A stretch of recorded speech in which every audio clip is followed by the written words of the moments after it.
Hi, and welcome to the first episode of Off the Cuff with JayBo and Matt. I'm here today with JayBo as always, What's up, man? and today we're discussing hip hop. Yep. Yeah, where you at with hip hop right now? Man, I'm listening to a little bit of everything, man. I'm listening to a lot of Jeezy. Okay. I just started listening to Kanye West and Jay-Z again at Watch the Throne. Okay. I've been listening to that a lot. Boosie, Lil Boosie. I'm not sure if you're familiar with Lil Boosie. I've heard the name, but I've never listened to him. Boosie's bumping, dude. He has a classic album, which I think is a classic album. 2006, man, Badass.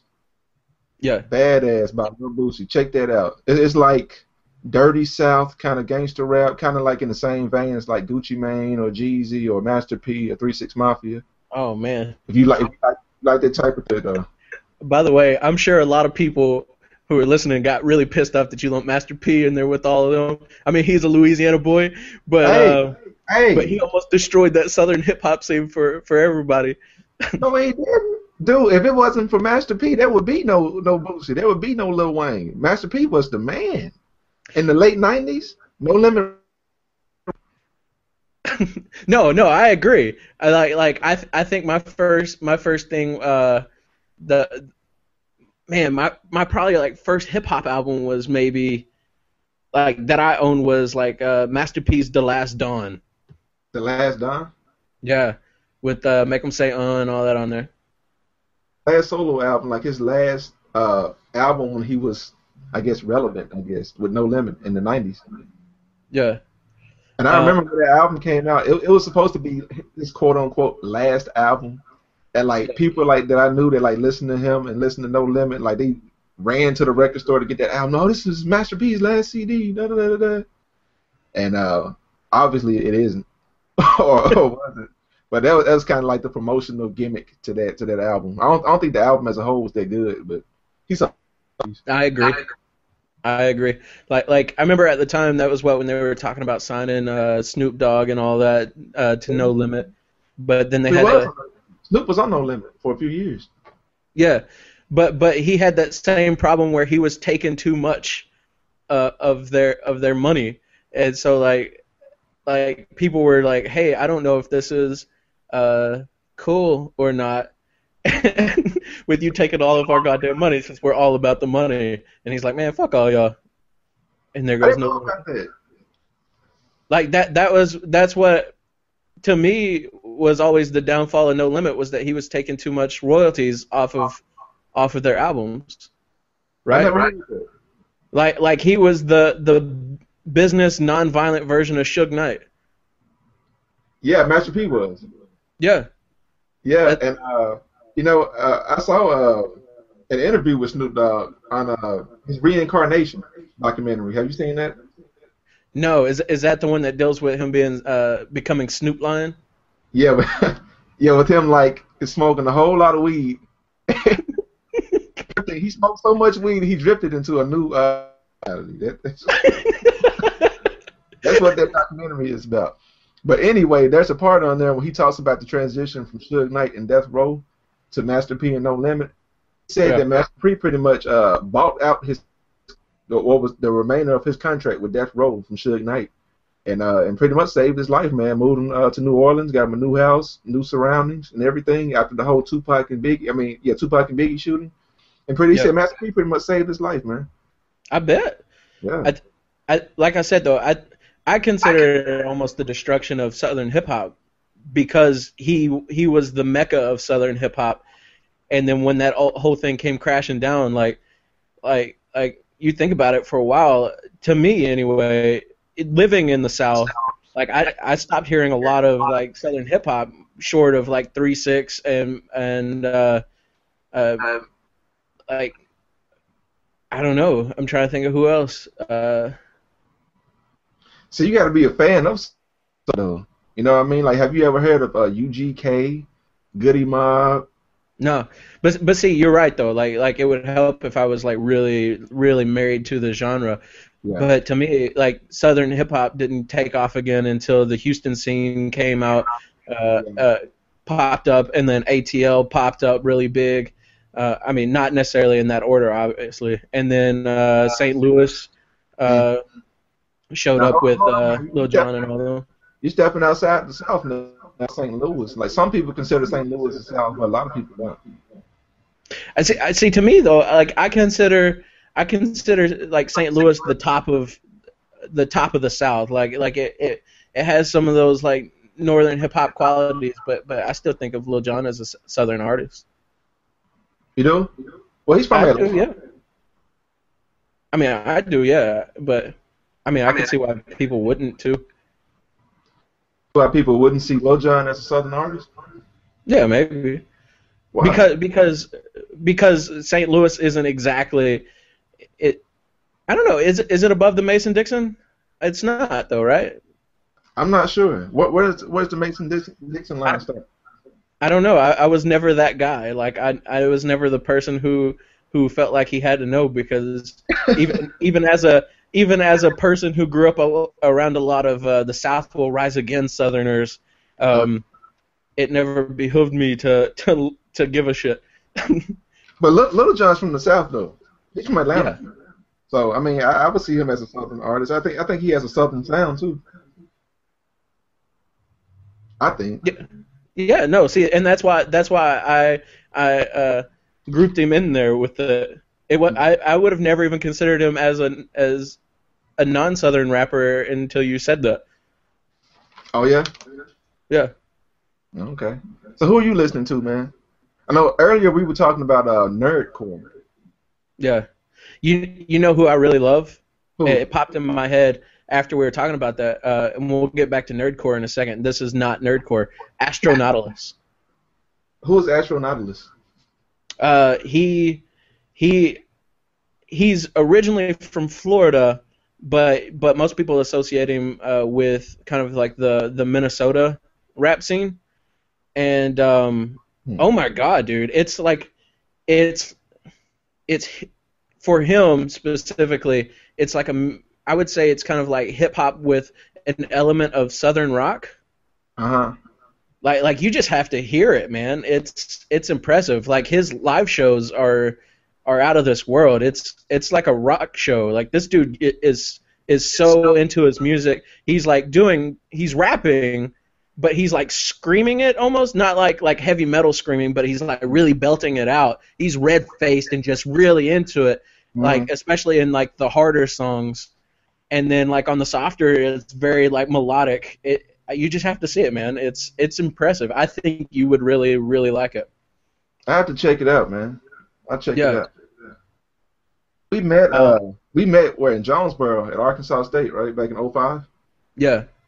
Yeah, man. It's been a long time no see, man. I think it's been about 4 years? Yeah. I think back then I was listening to Fort Minor's The Rising Tide. Oh, yeah, Fort Minor. That's the guy, that was like a spinoff from Linkin Park, right? Yeah, Mike Shinoda's thing. Those are at San Andreas boys over there. So he did Rising Tide. That came about because of Jay-Z mainly. Right. Because this was like right after they did that album with Jay-Z. Mm-hmm. And then Rising Tide. I don't think Jay-Z. I think he might have had something to do with it. I don't want to say he produced it, but I think he had something to do with it. But goddamn, is that a good album? Like, it's not perfect, but it's a good album.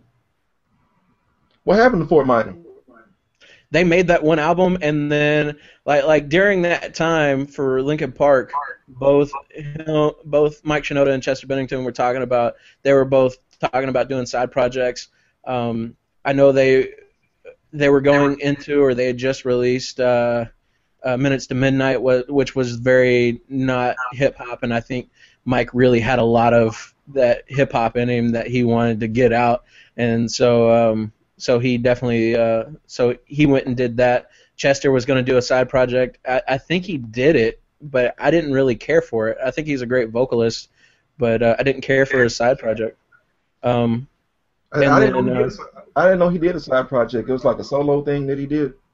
Yeah, and his it was a much more toned down, just like hard rock. I don't think there was any screaming. It was all very him just singing, which is to me it was a little boring, to be honest. Oh yeah, Yeah, man. but Mike Shinoda, I love him as a rapper, man. Like it's weird because sometimes his hip hop comes a little dumbed down, Mhm. but then you listen to some of his tracks, like Out the Back and uh, Red to Black and things like that, where the metaphors and the stories and all that are in there are just so good. The messages are really interesting. I mean, I've never heard of another rapper that had a track about Japanese internment camps. You know? Oh yeah. Yeah. That's cool, man. You know that he can take it there. You know, you hear a lot of people rapping about a lot of different things now. Uh, like you said, like we mentioned with the nerdcore, you know, people are, like they're putting like their personal lives in the context of video games or whatever they're nerds about. You know what I mean? Yeah. Yeah, and I think that's why I don't know that nerdcore will ever like really become. I don't know if there will really be a true like nerdcore breakout artist. Like I would say Mega Ran was the closest with that Jeremy Lin track back when Lin Sanity was a thing and Jeremy Lin was a thing. But like that was the closest that a nerdcore rapper has come. That's not to say that they're bad or anything. I just the problem with it is that it's so niche. Mm-hmm. Like when you're talking about relating your life to Final Fantasy VII or something, you kind of have to have played Final Fantasy VII to get that.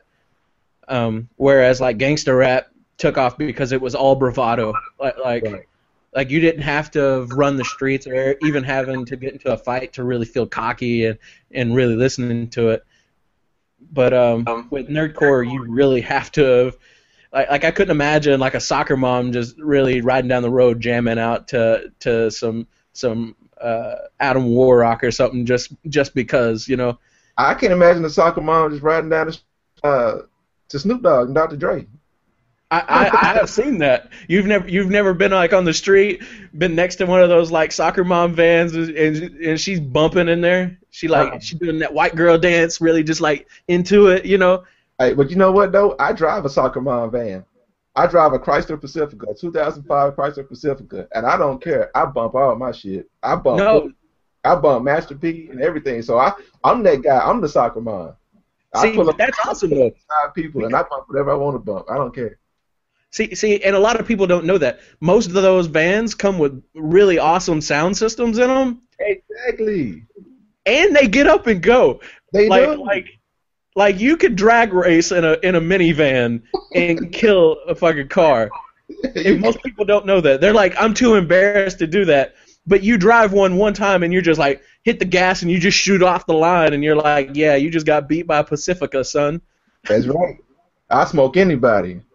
Pull up beside a Challenger, Mustang, GT, whatever. What's up, bro? Let's go. You know, especially if you took out like the back seats and didn't have any heavy things in there. Oh like, yeah. It's just raw ass power. Exactly. Straight horsepower, baby. It's going down. What are you watching on TV, Max? I know like every time I hook up with you, man, like you're always telling me about a lot of things you're watching, man, a lot of stuff you read. Give me a rundown of what you're into these days. Oh man, I right now in terms of watching stuff, I just finished watching BoJack Horseman. It's a Netflix series. Yeah, it's got who's that? Will Arnett. Is it Will Arnett? I don't know. I had to think about it. I was like, I can see his face, but is that his name? Is it a comedy? Yeah, it's a comedy. It's a cartoon. It starts off kind of being more like it starts off seeming like it's going to be like a really just a goofy kind of show, but it really skewers most of it. It's pretty dark comedy, and it really skewers like what it's like to have been a has-been sitcom star. And the lead character is a horse that was on a show called Horsing Around, where the horse and he's bipedal and everything. He's raising two human children and like teaching them life lessons. Who plays the horse? I think it's Will Arnett. Okay, If that is actually his name. That sounds funny as crap. Is it? Do they have like a whole season on Netflix right now? Are we? Yeah. It's, Yeah. It's all on there. I'm gonna check that. In fact, it's a Netflix original, so it's kind of like Orange is the New Black, where it released the whole season at one time. Okay. At work, man, a lot of guys I've been working with, we've been talking about this show on Adult Swim called Black Jesus. Haven't seen it, but I've heard about it. You should watch Black Jesus, man. It's kind of blasphemous. It's just about like this black dude. He's Jesus, and he's like Central LA, and like him and his friends like get caught up in a lot of ridiculous stuff, man. Charlie Murphy's in it, and John Witherspoon is in it too. Oh my God, I love Charlie Murphy. Yeah, John Witherspoon too, man. Shout out to him, man. He's Pops on the Boondocks. Oh my God, yeah. He played, you know what I'm talking about. He played Craig's dad on Friday. Yeah. John Witherspoon. He's funny on there. He plays a homeless dude. And Black Jesus. What's up too? Wait, so who plays Black Jesus? This guy named Slink Johnson. Okay. He's not really famous per se. It's like John Witherspoon or Charlie Murphy. He's kind of a new face. But the Black Jesus thing started off as a skit on YouTube that Aaron Magruder started. Aaron Magruder is the creator of Boondocks. Yeah. The Black Jesus is a side project, just skits on YouTube that he started. That's right. This is what Aaron Magruder left to do, right? He left the Boondocks to do Black Jesus, right? He's producing Black Jesus. Yeah, I don't know if he left the Boondocks to do Black Jesus, because Boondocks is still going. No, yeah, but he didn't have anything to do with the newest season of the Boondocks. He didn't? No. Oh. No, that's what they were talking about. Like when it was first coming out, they were like, Aaron Magruder is not going to have anything to do with it. He's not producing it. He didn't write any of it. But so a lot of people were like, this is like, I know people. I haven't watched the new season, but I know people, mainly white people, who said I can't watch it because it makes me feel uncomfortable now. And I was like, the other seasons didn't. They were like, well, the thing is, the original voice is gone. So like, I felt safe laughing at it because of what it was. We kind of understood what it was doing, parody-wise. But now we're afraid to laugh at it because like some big studio has it and they've lost the original intent. And I'm like, I don't know, like I haven't seen it, so I don't know like what that feels like. But I feel like if it's funny, it's funny.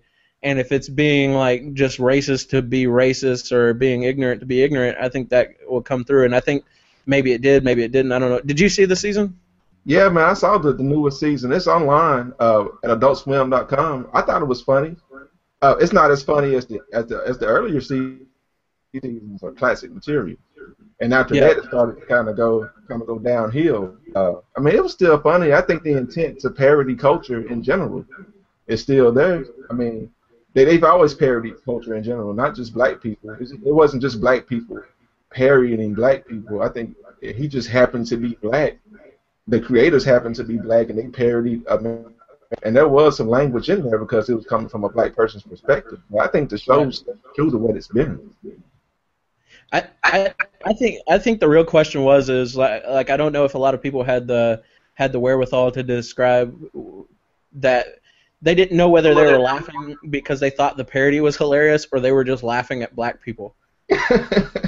You know what I mean? I can see that. I can see where they can be kind of confusing. Whereas me, as a black person, and as a black person who kind of talks in my real life the way the characters talk on Boondocks, I felt like I was at home in my living room, chilling. Right. When I was hearing the dialogue. I guess because I'm used to like people like that talking around me, But I guess that if you grew up somewhere or you live a kind of lifestyle where people don't necessarily talk like that in your everyday life, I can see where you can be kind of off-put by the dialogue. Yeah, no, I completely get that too. and I'm kind of the same way. Like that's how I grew up talking. So to hear them, you just feel so comfortable in it. You're like, oh, okay, okay. I think the challenge for me was like to not talk like that anymore, because like as like a little hoodlum, you can get away with saying that kind of stuff. But as a grown ass white man, I can't just walk around being like, nigga. You know what I mean? But as a grown man in general, it show kind of does make you reflect on your own self and what in your own culture or whatever, how you socialize. And no, even as a black person, as a black man, I kind of had to look back at myself and go, you know, how I think about things and what I say about things is kind of ridiculous. Maybe I need to think about what I say before I say it. You know? Oh yeah, definitely. Yeah. Like, has anybody ever ego checked you? What do you mean? Like somebody called you out and is like, hey, you can't think about things like that. That's not a real way of thinking about things, or you're like too cocky or something like that. Yeah, I've had some conversations like that on some level or another. It's like, why would you talk like that? You're educated. You don't need to talk like that. You can use your words, you know, to express yourself. You know, things like that. And I understand where they're coming from, but. No, when you're in a certain conversation with certain people, you have to get on other people's level. You know what I mean? I wouldn't talk to my boss at work the same way I talk to my friends back in the hood, back in West Memphis. You know what I mean? Yeah. Because, you know, the way I talk to him, you know, it has to be genuine to some degree in one aspect, you know, a professional manner. But when I talk to hanging out with the block, you know, I'm not going in there. Yes, man. Yes, sir. Yes. You know, yeah. How are you today? You know, I'm gonna be relaxed. I'm in my natural element, so of course I'm gonna sound different. It doesn't mean I'm less educated. I'm hanging out. I'm just being a right. Real. You know. What I mean? Your audio cut out like little bits in there, so it almost sounded like you were edited or you were censored somehow, and that to me was hilarious. No, I call it compartmentalizing. You know what? Hold up. I can kind of hear myself coming back. Okay. Your microphone. You think you like turn your volume down a little bit? I can hear it, or sorry, but I call it compartmentalizing, right? So like you're compartmentalizing those different aspects of yourself, right. because I'm the same way. Like as an adult, how I talk to one of my friends is. It's more or less the same now, but once upon a time it was very different. But also like the sides of my personality I show. Like if I'm at work, I'm still kind of goofy, kind of funny, but I have to tone it down. Like you can't say dark stuff in front of the people you work with, because a lot of people don't necessarily appreciate that, and you can ruin a relationship by telling the wrong kind of joke to the wrong person. Exactly. And if you have to explain the joke or apologize for the joke, it's not a joke. Well, it's not a joke to that person. I can say one time I told a joke one time at work, and it ruined all of my work relationships. And what's worse about it is I didn't know that until years later. Like I didn't know that it was the joke. But it wasn't that it wasn't a joke. It just wasn't a joke to them because they didn't have the same sense of humor that you had. Yeah, they took it a different way. Like I was joking with one person in the office whom everybody respected, and I really respected. We spent a lot of time together, and so it was kind of like it was personal. It wasn't personal at her expense in that sense, like I was making fun of her, or at least that wasn't the intent. But it came out like mocking.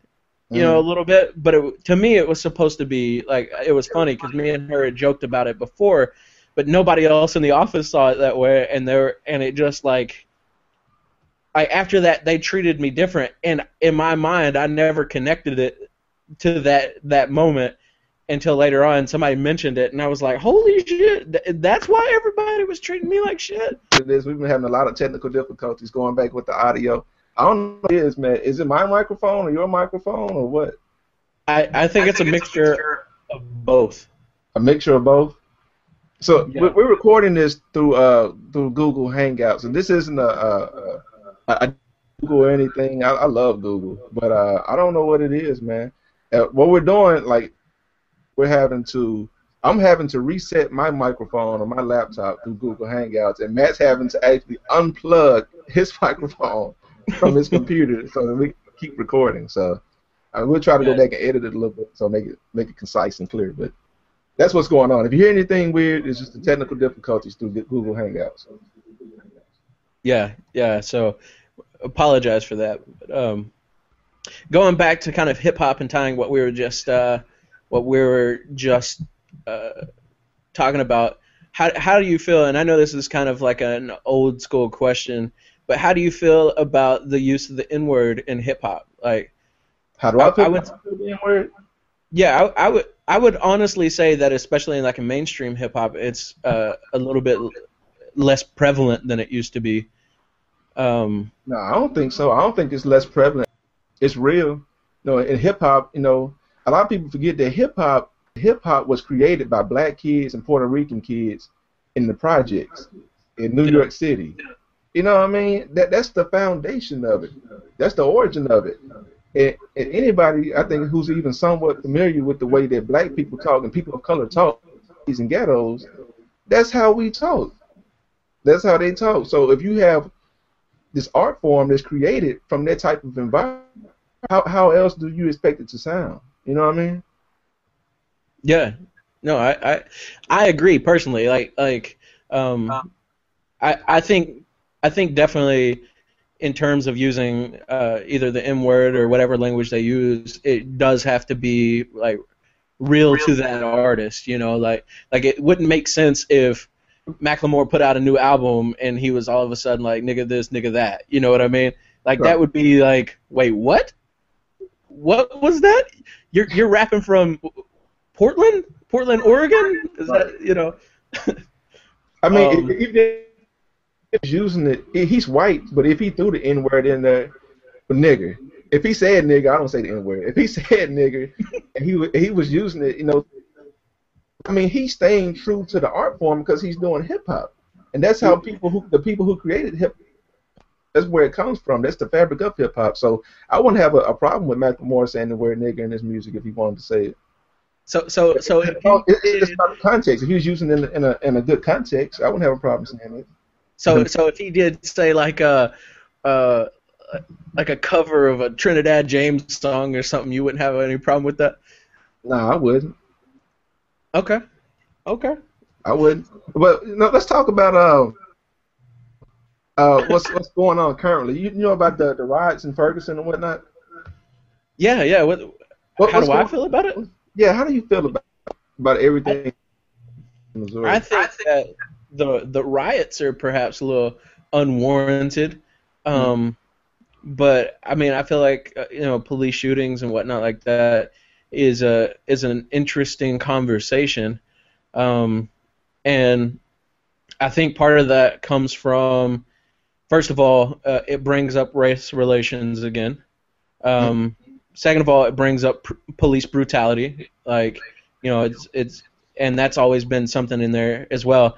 And then I think for certain people, it also brings up the fact that, I'm trying to think of a way to say this, how police on black crimes are a focus because of race relationships, but when police guys shoot and kill white people, that's not really in focus either, if that makes sense. Right. I feel what you're saying. Like, I feel like to some extent, had Michael Brown been white and the cop been white as well, it wouldn't be as big of a deal. It wouldn't be as big of a deal, had the victim and the policeman been white.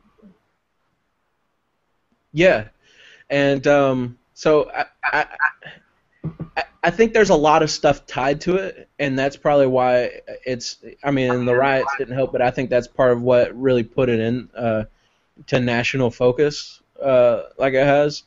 How do we solve the race problem, man? Because it seems like, man, a lot of times, I was going to say the South, but just in this country, man, in America in general, man, whenever we go through anything, whether it's emotionally, politically, or socially, or financially, it always comes back to race. To some degree or another, it always comes back to race. And for those of you who can't see us, who are listening to this, I'm black, Matt's white, we're friends. I mean, why can't we just get over the racial hump in general in this country? What do you think the problem is? I think it's a catch-22, okay? Like because it seems like the two obvious ways to get around it are, one, to either just ignore race, just like let race fall into the ether, treat everybody like each other, you're just another person, but the catch is a lot of white people do that, and we get in trouble by some of the black powers that be for ignoring race, for ignoring culture, for, like, oh, that's white privilege to be able to not pay attention to race. You said the black powers that be. When you said black powers that be, like I mentioned, like a lot of like upper level like black people like suits like a League of Nations or like a league, like a black people like Jesse Jackson and Al Sharpton. Yeah. Like. That's who I'm. That's who I'm saying. Now I want you to know the Justice League. The Black Justice League. I wasn't talking about President Obama, who is also a black man, who also happens to hold the most powerful office in the United States. Right. I'm just talking about specifically powerful people. The Black Justice League. Yeah, who identify as black and deal primarily with black rights. But then the flip side to it is, keeping race alive, continuing to talk about it. My thing is I feel like it's catch-22 because one way you're creating an us and a them, which means that there can be an us versus them, and the other way is tough because skin colors are different. I think a lot of we grow up in communities with people who look just like us, and so there is a little bit of difference there. But and then I think the other thing that's tied to race is that our country, first of all, is not very old, and a good chunk of our history had to do with the enslavement of other cultures and other people, most notably black people. But I think what a lot of people don't consider as well is I probably wouldn't have been considered white having an Irish, Scottish descent until like the 20s or 40s, 1920s or 40s. Right. Italians and Jews and things like that weren't considered white. Yeah. For a long time. You know what I mean? Yeah. But because everybody assimilates, and in America we live in a very assimilated culture. And with race, with a thing like race, it's skin color, it's visual, it's physical. You can't really ignore what you see. Right. But I think we have to control like what we teach each other and what we talk about. I think it starts with conversation, open, honest communication, man, about race and about differences. No, I agree. I think the thing is it's important for people to be able to speak about it freely. But not, I think I would say not make a huge deal about it. Does that make sense? Like being able to talk about it casually and address any particular issues that come up. That I think that's important. Like I've had that discussion with the race discussion with several of my black friends because as a white person you don't necessarily understand the experiences of a black person, right? Right. And I think for one of the difficulties for myself was that, like, if I'd been middle class or something and grew up, in like a white suburb and just been like, hey, the knowing that there's a difference between like the black experience and the white experience dichotomy would be a little bit different. But because I grew up poor, because I grew up around drugs and violence and things like that, growing up hearing, rap songs about the ghetto and stuff didn't sound too far removed from my experience. I can't say that I grew up in the ghetto, but I grew up with a lot of those same things happening. Houses that I played in when I was a kid blew up because people were cooking meth. People were getting jumped. We had we had gangs and things like, but they weren't as prominent or as necessary as in the hood. But those things existed where I grew up. Where'd you grow up? I grew up kind of on the outer edge of Mableville, Arkansas, and East End. So, like if you were to think of it as a Venn diagram, I would be in that center plate, that center piece. You know what I mean? So, like if I had a picture of the state of Arkansas in the United States of America, you have Arkansas. Little Rock is pretty much smack dab in the middle, in the direct center of Arkansas. Yeah. And so your hometown would be, in relation to Little Rock, it would be south. It'd be, you're just a 30-minute drive, give or take, from pretty much anywhere in Little Rock, from where I'm at. What was it like growing up? For me? Yeah. It was different at different points. When I was younger, like the area I grew up in, it was weird because it's hard to describe the particular area because I grew up in a community that was kind of like a trailer park, but it wasn't a trailer park in the sense that most people think of it, where like trailer parks are parked within 20 feet, or trailers are parked within 20, 30, 40 feet from each other, right. Just kind of in a straight line. But it was like there's a lot of nature around, and there was space between the houses, but the only thing for you to do, because there wasn't like stores or anything, was run the streets. And then and because it was mostly trailers and stuff, it was mostly like poor people and poor kids, and we did exactly what poor people did. We ran streets, we talked crap, we got into fights with each other and things like that. I know recently you got into stand-up comedy. How much of your background growing up in that small town, that trailer park in Arkansas, how much do you put that life experience into your comedy, into your jokes? If all of it, man. Like my jokes are all pretty well just stories, things that have happened to me.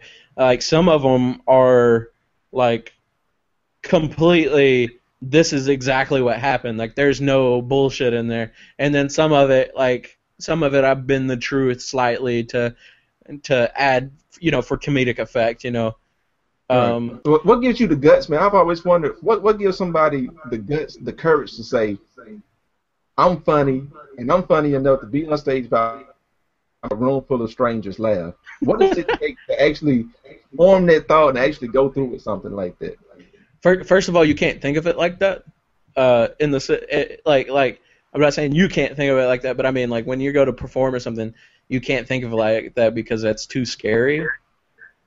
I think what it is like for most people, it's do you make people laugh? Do people laugh a lot when you're around them? And I feel like that's a pretty good gauge of whether you at least have the ability to be funny. Do you think you're funny? I mean, I hope I'm funny. I think I'm funny, probably. That's hard because I feel like I'm cocky. I feel like it's a cocky yes if I say yes.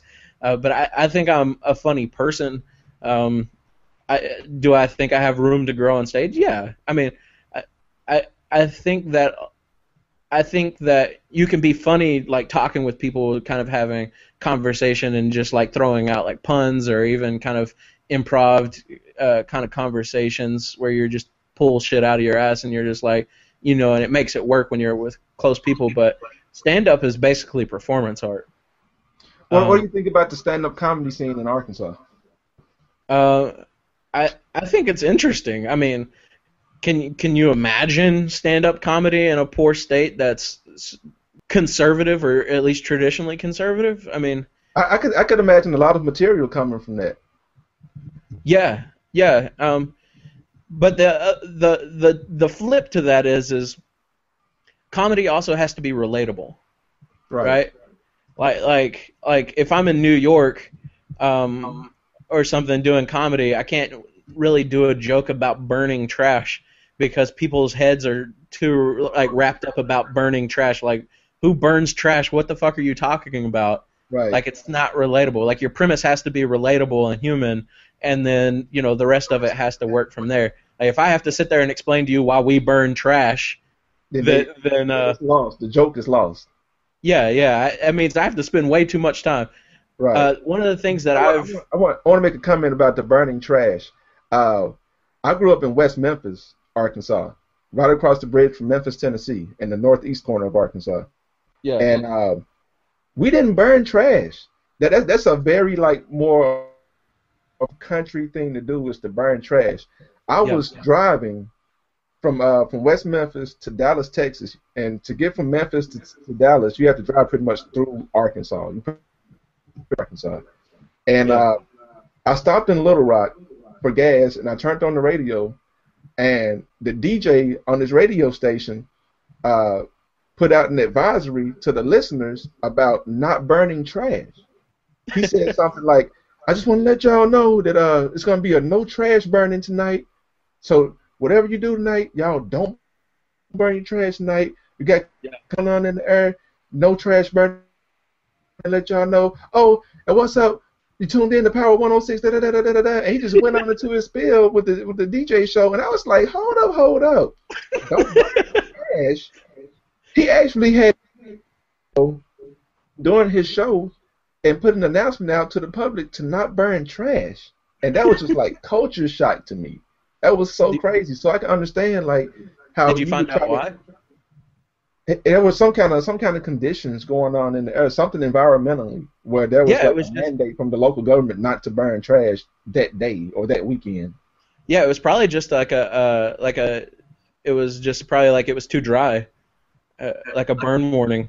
Like here in the South, I don't know if you have this problem in West Memphis, but like, and I haven't really seen it too much in Jonesboro, but like Central Arkansas and lower, definitely, you get burn warnings where it gets too dry outside, so you're not allowed to burn anything, so you don't actually catch the woods or something like that on the fire, so you don't have brush fires and things like that. Just the idea of like taking your trash out to your back door and dumping it like in your backyard and burning it, like that's so like. Wait. You don't just like open the trash bag and just dump it out. Like when you burn trash, most of the time you either have like a burning pit or a barrel, and you just burn your trash in it. And the reason is because you don't. A lot of places are isolated and don't have like trash pickup. Like there's no way to dispose of your trash short of burning it. See, I didn't even imagine like living somewhere where I couldn't get my trash picked up. See, that goes to show like we grew up in different parts of Arkansas. Like the part you grew up in Arkansas, the central Arkansas part, the Little Rock part was more rural. Well, I think where I grew up close to Memphis was maybe a little more urban.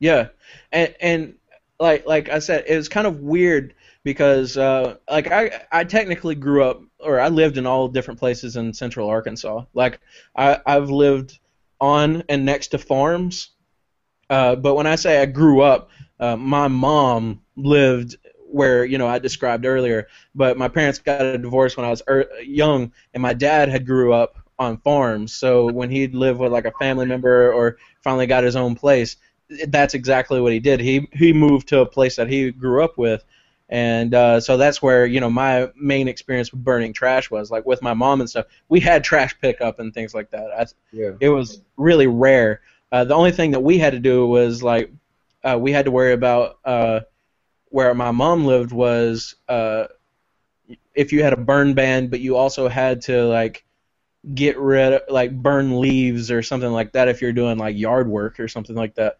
Mm-hmm. Also, it'd be like, hey, we have a burn ban, so meth heads, just tune it down a little bit. Like if you could just not blow up your house cooking meth in the vicinity. It's a burn ban. Don't cook too much meth this weekend that you blow up a house this weekend. Wait the next weekend. Right, like we can't stop you from cooking meth. I mean, we could raid your house if we had a warrant, but we can't like make everybody stop because there's places we don't even know about. So like, if you could just not cook meth right now until we can get out of this slump. And that's something that's understood. I don't think it really was. I don't think anybody who's really cooking meth is be like, oh guys, there's a burn ban, we can't cook right now. No, I don't think anybody ever did that. But that's part of your background though. Like you grew up around. I don't know if you knew him personally, but you grew up with the knowledge that there were people in your community who were cooking meth, who were actually doing it in your Oh neighborhood, yeah. right? And see, like where I grew up, like I knew about crack. I knew crackheads. I knew people that sold crack. I knew people that smoked crack. I knew people that danced in the middle of the street for crack. Like, I never knew of where I grew up having a big meth problem. Yeah. That's And crazy.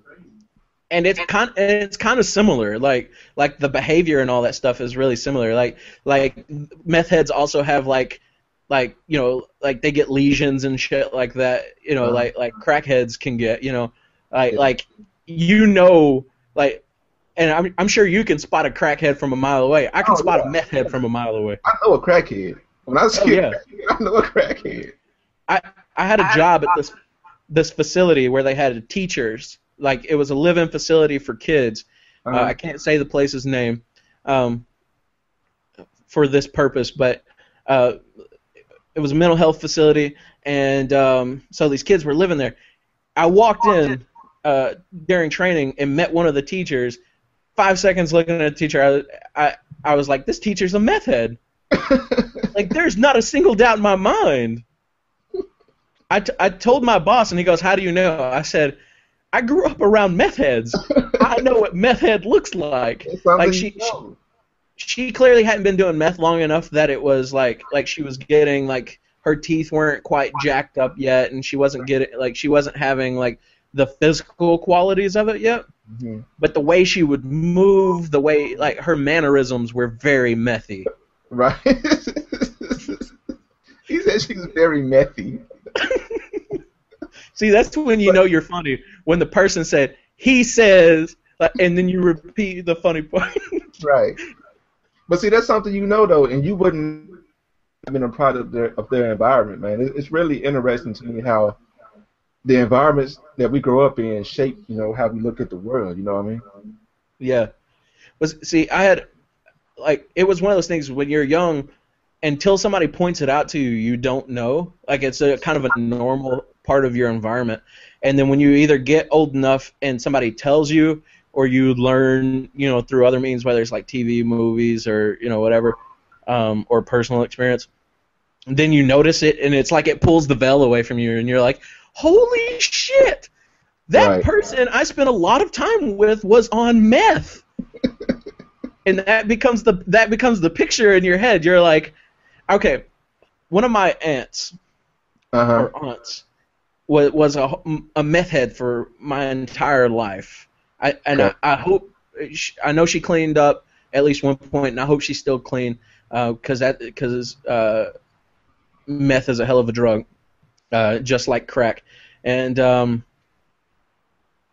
remember one time she came to pick up me and my cousin, all right, and we were riding somewhere, and we were in like it was like a truck the size of an F-150, so we were really close.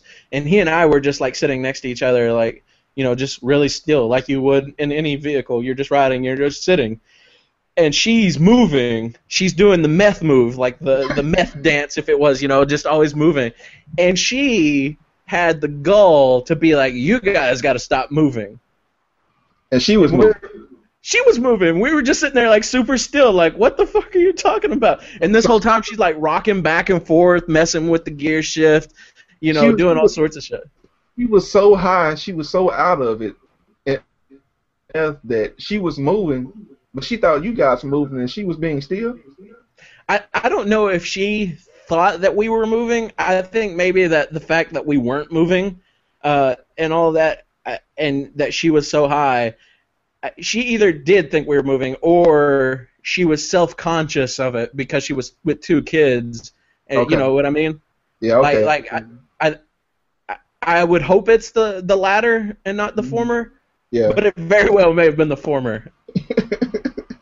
So how much longer was that car ride? Dude, I don't know. When you're a kid, like, no matter where you're going, if it's like longer than like 20 minutes, it feels like you've spent your whole day in the car. I think the actual ride was maybe like an hour and a half, 2 hours. Okay. So we met Jonesboro, Arkansas, at Yeah, Arkansas State University back in 2005, man. And you graduated with your bachelor's degree, right? yeah, in What, what did you 2009. what did you major in? Philosophy. Like I started off with graphic design, and then I shifted to philosophy. Okay, and from there you went on to teach at Arkansas State, and you earned your master's degree from Arkansas State. And what did you get your master's in? Sociology. All right. So you have two liberal arts degrees. Yeah. Uh, one thing about is the worth of a college degree. I've been seeing a lot of debate, magazines and online and on TV about the worth of a college degree. Man, do you think that a college degree is still practical? You think it's still important to somebody who wants to progress? I think it depends mainly what you want to do with your life. Like if you don't see yourself doing anything like professionally, Hmm. yeah, like you don't see yourself as a suit or something like that, and you don't want to be a teacher, anything that would require it. No, no. If you want to work, like you can get into a trade without having to go to college per se. Like if you're interested in doing like electrician work or something, there's no need for you to go to college for that. I mean, other than the school that you have to do, through them. You know what I mean? Like, and don't get me wrong, I'm not writing that off as not college. They're doing is just as hard as anything anybody else is doing in college, probably.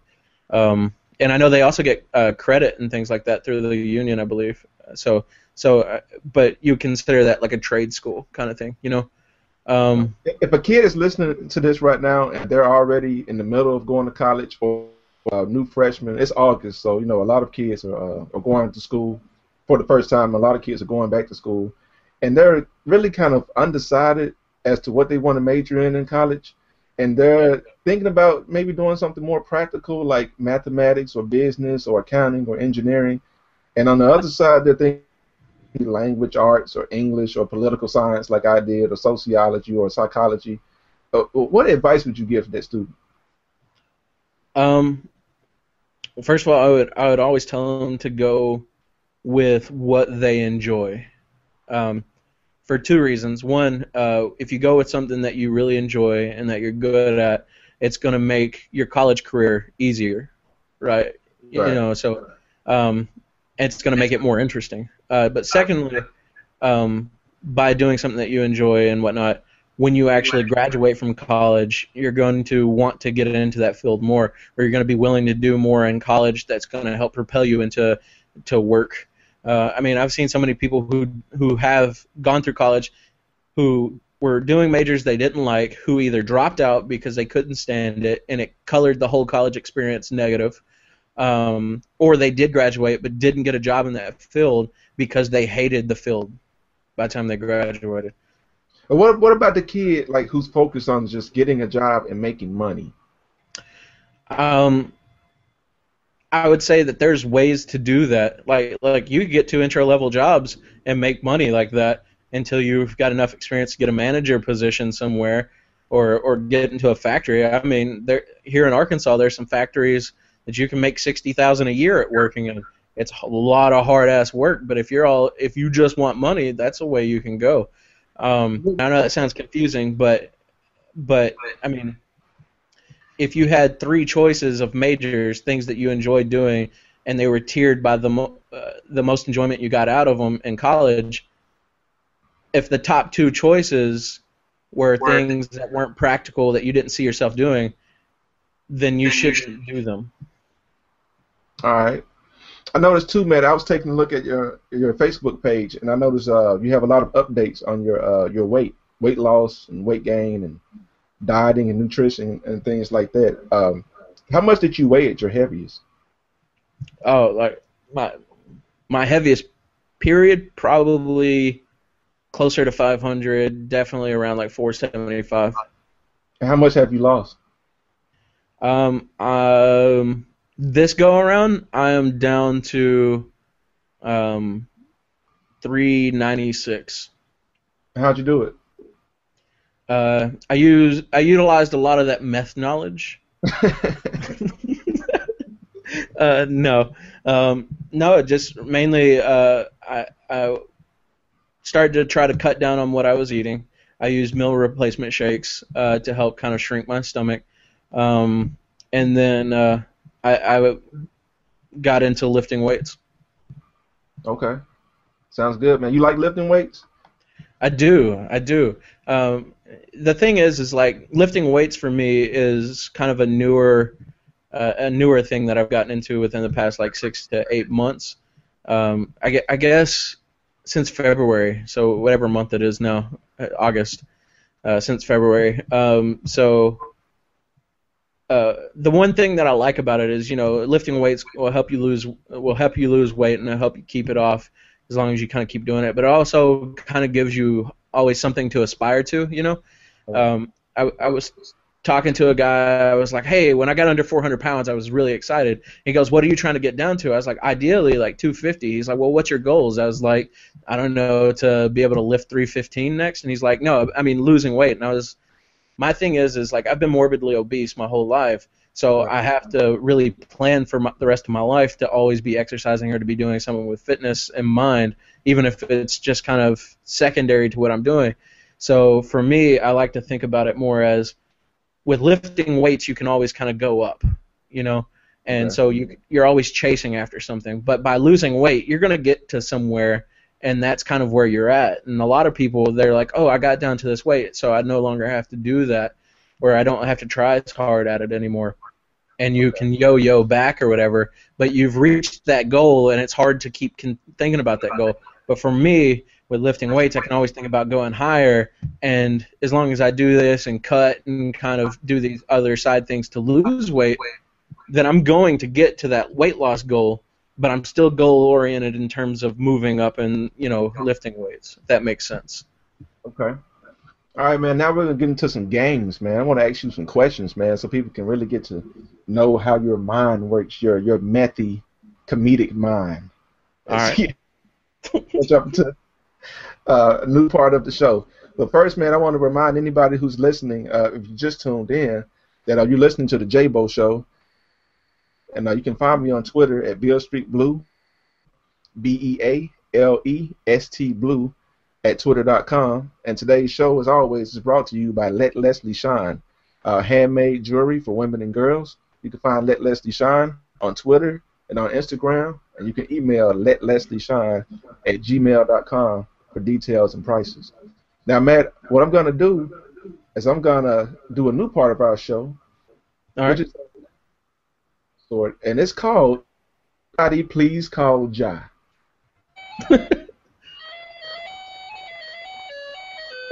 JayBo Show listeners. Okay.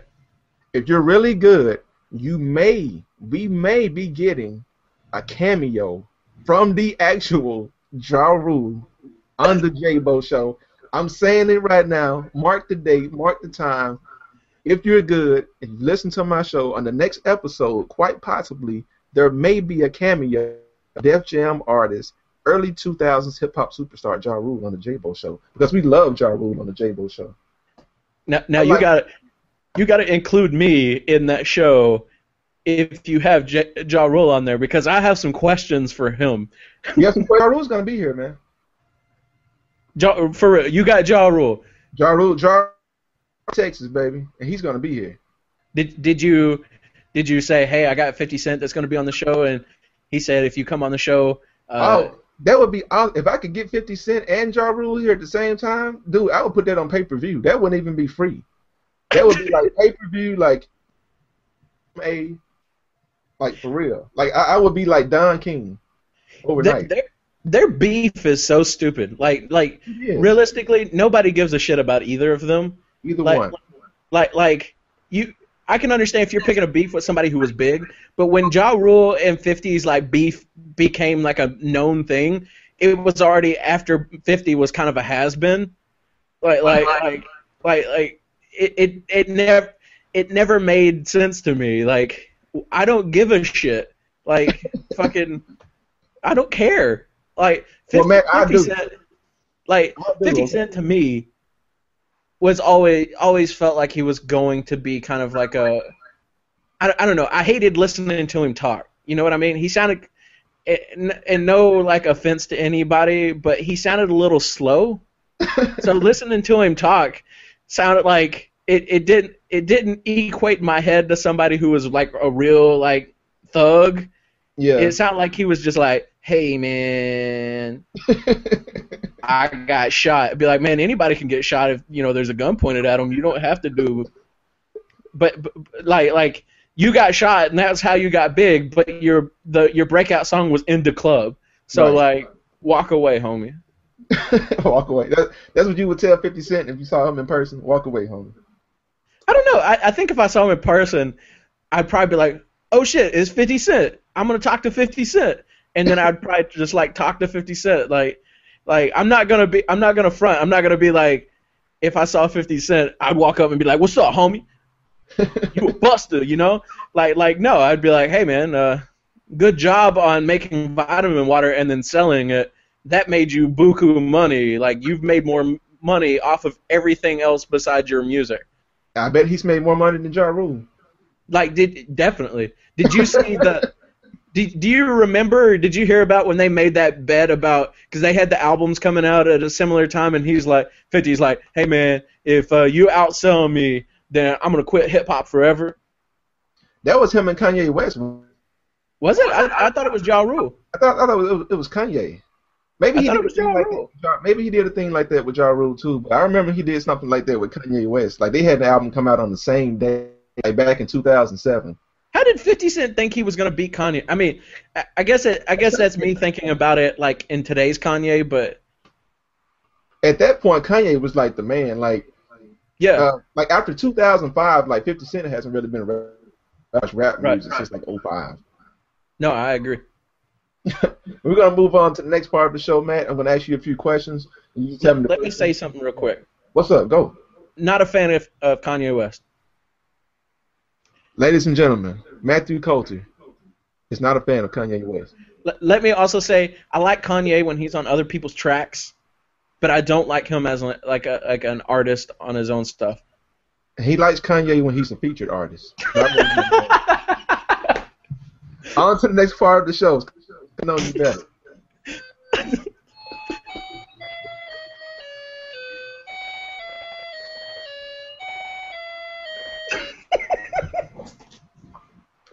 Rick James or Prince? Prince. Really? I love Prince, man. I know probably most of the lyrics, if not all of them, to "When Doves Cry." All right, Prince is my shit. I would love to get you back on the JayBo Show and let you do an a cappella version of "When Doves Cry." He by the way is an amazing guitarist too. He is. He's awesome. He plays everything. Yeah, like people don't know that Prince is like a world-class guitarist. He is. Yes. Matt, who was your first kiss? Oh man, that's tough. You've had that many? Yeah. Like some you're not willing to admit to, and some you're like, yeah, I'll claim that one. What's the first one you can remember that you want to admit to?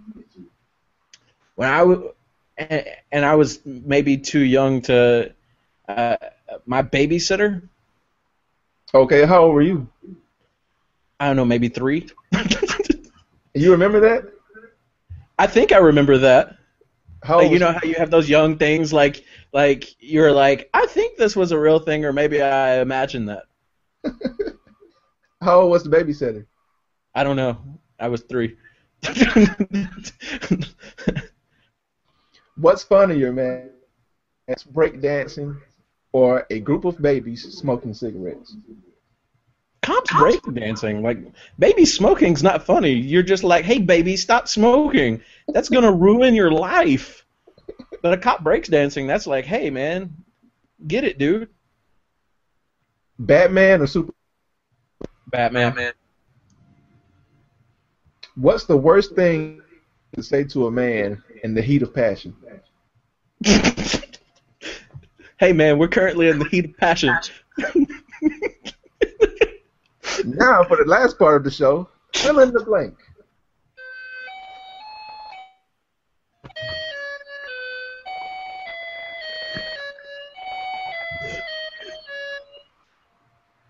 I was blank in high school. Nerdy and quiet. Blank is the best movie of all time. Oh man.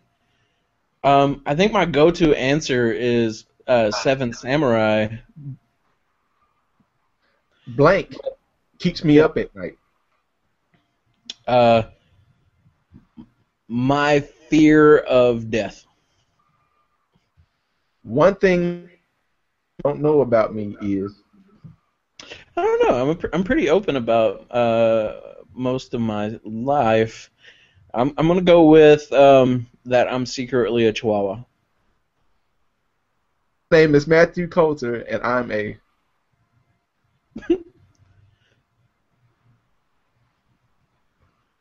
fill in the blank. Oh, like you said that, and I didn't. I thought you cut out. I didn't actually. I was like, oh God, his audio's gone. No, I didn't cut out that time. I've been cutting out a lot, but not that time. Okay, say it again then.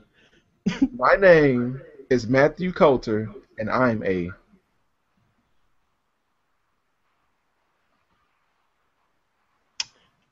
White male. Matthew Coulter, ladies and gentlemen, on the JayBo Show. Matt, you got any shout-outs, any comments you want to make? Yeah, if you like talking to me or listening to me, be sure to hit me up on Twitter. I'm at Team Asunder. And if you want to see me perform, or if you're interested in any of Arkansas's finest comedians, be sure to like NEA Comedians. That's NEA Comedians on Facebook. I want to send a shout-out too, Matt. Shout-out to my boy Shaquan Bivens. Shaquan Bivens of Dallas. He let me borrow one of his songs called Free Time. I'm going to play it at the end of this podcast.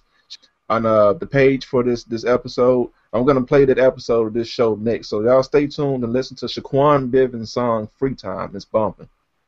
Yeah. Back.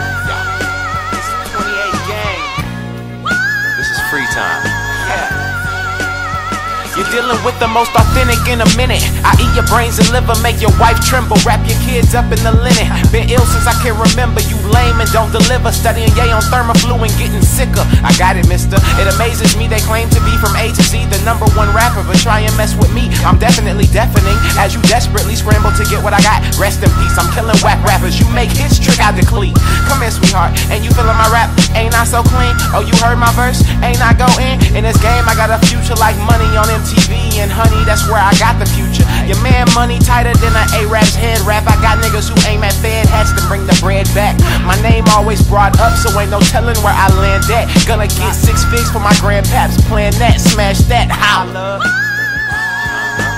Sing it. But this is just free time.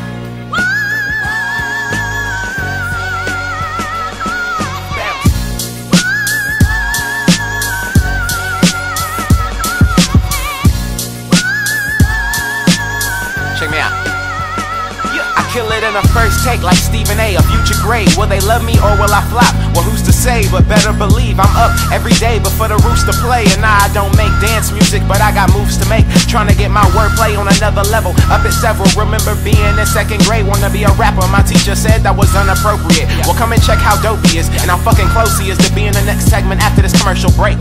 You gotta admit that this kid is hella gifted, filling in between the riffs of what's hot and what isn't. What's the bomb and what's ticking? Cause bomb flows get Rolex and tick watches get no sex and don't flex. Stunting in a video, nigga, that ain't yo jet. You went for a bumpy ride, me and my niggas coasting. Make a toast then, back to the booth where I know that we the dopest. These niggas up late, but just jokes.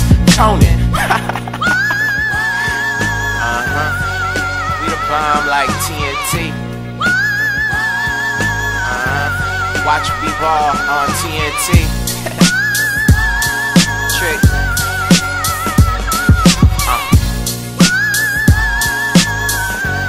That's free time.